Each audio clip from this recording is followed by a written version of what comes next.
Gundam.tk presents Mega Size Age-1 Normal. Hey again everybody, it's Robert184, 2 R's 2 B's from Gundam.tk, which is GundamReviews.net. And yes, this is the high grade 1/144th Age-1 Normal. That's the 148th massive Mega Size model over there. You've already seen me do everything from the unbox to the parts, and now the mobile suit, but now it's time. Here's all the good and bad things so that you can make a call whether this might be worth purchasing for you. To run through some of the negatives first of all, you've got to say, is this going to be worth 8,500 yen for something that is ultimately not going to have a whole bunch of features that we've already gotten used to in kits as small as and as cheap as the high grade? I'm talking about gray on the back of the shield, the fact that the limbs can move more than 90 degrees, things like that you just come to take for granted with any new kit that Bandai puts out, whether it's non-grade or whatever. Well, outside of advanced grade, you're just not going to be getting it, and for 8,500 that may put that out of your price range right away. When I opened the box, I was a little bit disappointed to see that the manual was only going to have 5 pages. I expected this would take a nice place in my master grade or 1/60th set of instruction manuals.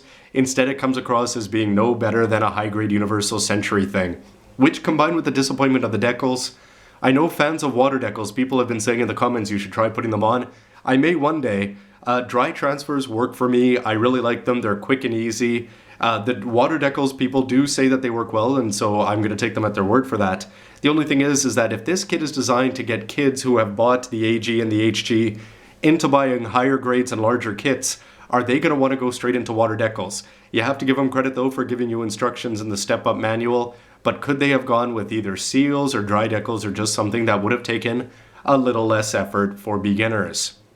On to the actual problems with the kit. Well, yes, the joints are only going to bend 90 degrees. The knee's going to give you 90 and the elbow's going to give you 90, so the key points, they're not going to give you anything. The lack of inner frame is problematic for a couple reasons. A, it's just not so interesting to build. B, it's not going to give you the posability that you expect. But something else I was sort of hoping, I had high hopes for these little dashes that are all over the Gundam, and they're certainly not bad. You just have to go at them with a lining marker. The only thing would have been, how cool would that be to have a solid gray inner frame with hollowed out parts on all the limbs, and all that's going to do is be showing off the inner frame on the inside. No lining needed. We've already seen that it's possible with smaller kits, and they can do it with the face mask here by just covering up the black part. Would have been nice to see that all over the legs and arms, and it would have killed many birds with a few stones. Another little thing is, you've got these 2 beam sabers, and they're great, but with the amount of plastic and the size of them, it would have been nice if they had just thrown in a couple other ones, so that you can either have 2 for the sabers, 2 for the daggers, or just have 2 in the skirts all the time. You just think with this much plastic, every little tiny bit of extra might help. The manipulators for the DODs, I was curious about why they would go symmetrical with them. It actually isn't as bad as I thought. You can see with the beam saber there in hand, it doesn't look out of place to have the trigger finger out. You'd just think that a more regular gripping hand might have been more appropriate for the left hand, but I am a big fan of the fact that they gave you 2 closed fists for the manipulators. The DOD's rifle itself is a little bit disappointing. A, it doesn't have any colors, it's only got the 2 moving points on it. It does have the clear green parts, which is great, instead of seals, and that applies to a whole bunch of different things. But when you're twisting it into place, it just doesn't seem like it wants to line up quite so right, and even the high grade tends to look a little bit better just when it's lined up that way. And my final big point is going to be that yes, you've got this giant shield, it's plates upon plates, and by which I mean 2, with 1 gray piece in there. Could they not have just put a big gray piece in the back and at least brought it up to high grade quality? So to sum up the negatives, it's big, hollow, feels like a toy, and it's not very posable, but it does have a whole bunch of pros that may balance that out. So starting with the beginning, first of all, you're going to be getting a good looking box here, and it's master grade high new size, so it's imposing and it makes you feel like you're getting something that's worth your money. When I cracked it open, I was really happy to see the color manual was fantastic, tons of extra details included in there, despite the fact that it's pretty small. And the step-up guide had all sorts of useful tricks like putting the clear paints on, and it's a great guide for beginners and pros alike. The best part, I think, for anybody who's going to open up this box, though, if you're not used to buying some of the other master grades, is that you're going to be getting the LED light included. You don't have to send it in with 700 yen and a whole bunch of money for shipping. You only need the 1, it's included, and they give you the 2 batteries, so LR41, you no longer have to remember that when you go shopping. And then in no particular order, how about those polycaps with the clicks on the inside? I find that to make this kit feel really solid and secure. You can actually feel how everything's going to go, and compared to something like the Perfect Grade 00 riser where they have those gimmicks in some of the joints and they didn't quite work as well as they would, this one is simple plastic solution and it seems to work pretty well. The extra manipulators are great. You're going to be getting closed fists, which is good whether it's on a high grade or 1/48. That's the pose that you're going to be using with the Gundam the most, and so just to have them there like that and to have the Dodds rifle hands work so well is a big bonus. The lines being molded into the plastic, I complain that they don't show off any inner frame, but the fact that they're there, if you don't put any lining or any effort into this kit, it's going to look good in no small part because the shading, just from your natural lighting in your house, is just going to provide all the right angles for that, and it's going to look good with no effort whatsoever. A $2 lighting marker is just going to really bring it to life. Which brings me to the vents, which are probably one of my favorite parts of this whole kit. You've got the big yellow parts, they're spread out. Inside you've got vents with actual nice lines up and down. Everything's shown off, zero effort, looks fantastic. Those vents right there are going to draw your eyes, especially with the light on in that green part. Everything's going to work well. The black parts on the knees, I was really happy to see that. I'm sure the master grade will have it. The high grade didn't, just pop a sticker on there.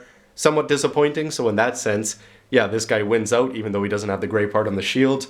But it's still good to see that there are some things better about the bigger size. The beam sabers, it's a tiny little thing, but they pop out really well. All you have to do is reach over here, push on that. They're going to pop out right into hand. They actually feel playable. You don't have to keep them in a Ziploc somewhere far away because you don't feel like they're going to get lost at the drop of a hat, unlike some other Gundams. The F plates, when you're putting it together, the sandwich section actually worked when you put F1, F1, F2, F2, and you put the plates together. Just don't forget to put the polycaps, the right polycaps in the right places first. The instructions are pretty clear, just follow them carefully, and it's actually fun to put together because you don't have to worry about there being very many sprue marks and things like that. You don't even have to worry about shaving them down or anything. It's just gonna work. And here, Bandai did a very good job with a big kit like this. This is designed that you can just take them off the sprues pretty easily, and it's not going to show a lot of marks on the front, which is essential for kids that are doing this without tools. And I think something that they just get better and better at hiding those ugly marks that back even 10 years ago were oh so evident. You're never going to have any issues like with the Master Grade 007 sword, which I put out, where its legs just want to collapse at the drop of a hat. This guy, you're not going to have too many bending parts, and in fact it's quite the opposite. You can't get at the legs right where you want because you have very few settings, but you're not going to have too much bending, which is a good thing on the other hand. The shield and the beam rifle are going to attach in very well because the hands have very deep pegs, so everything about that is going to work. But for me, the best feature of this Gundam is the one that you're seeing right there, and that's with the lights off, and that's just with the way the chest, the light, and the head are all going to work together. When I put that chest together, I thought it was just genius. The fact that you've got the switch on the outside, you don't have to bother reaching in and fiddling around with things like with the Master Grade Exio or anything like that. The way the light is just blasted out through that yellow tube there in the chest, or I'm sorry, that white tube there in the chest, it's just going to bring the light forward in all the right places, and it's going to send it up the neck.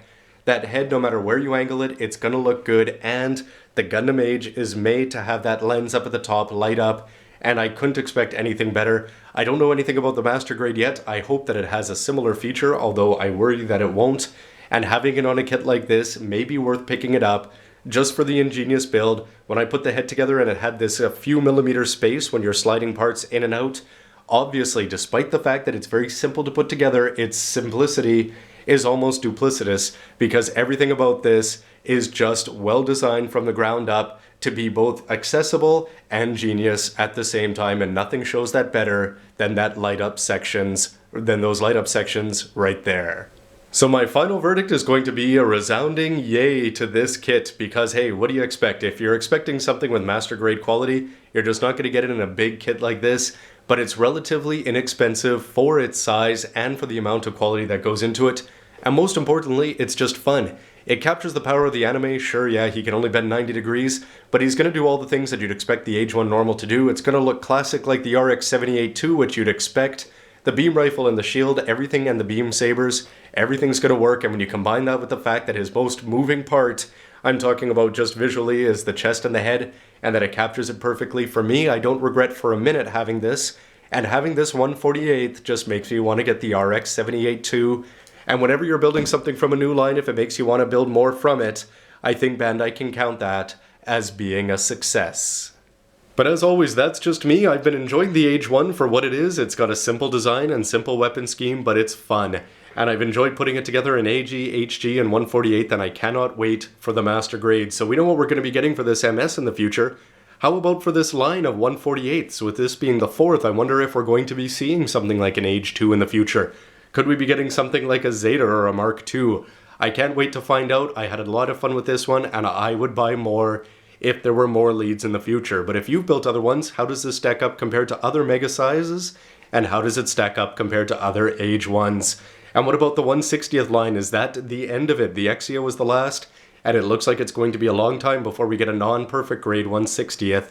Or Bandai could go back there with the next generation, who knows? Anyway, love to hear your speculation, thoughts, comments, and what do you think about this? Let other people know so that people can get a whole bunch of opinions and help them inform their own.